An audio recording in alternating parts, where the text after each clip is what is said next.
Сәлеметсіздер ме? Бүгін үй жағдайында шашлык жасауды үйренеміз. Ол үшін бізге керек ең басты ет бізде 500 грамм, қойдың құйрық майы 200 грамм, пияз 2 бас, помидор 4-5 бас, кориандр, шашлыкқа арналған приправа, тұз керек болады.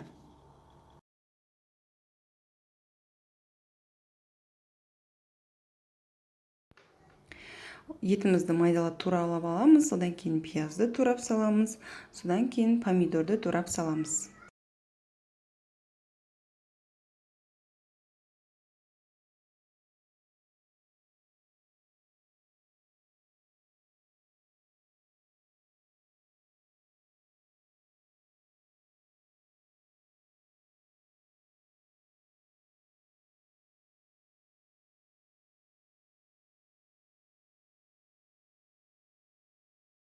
Енді шашлыкқа арналған приправамызды саламыз.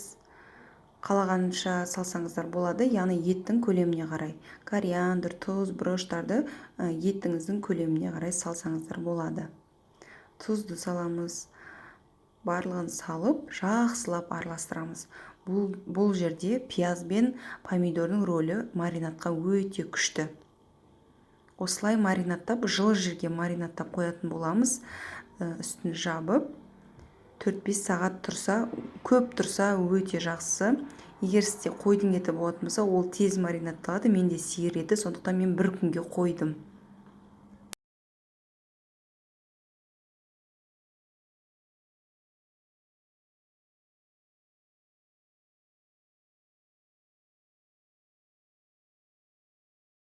Шашлыкты осылай палочкаларға салып духовкаға саламыз. Духовкада 180 градуста 30 минутта пісіп шығады. Духовкаларыңызға байланысты градусын жоғарылатсаңыздар болады. Ас болсын, жасап көріңіздер, өте дәмді болып шығады.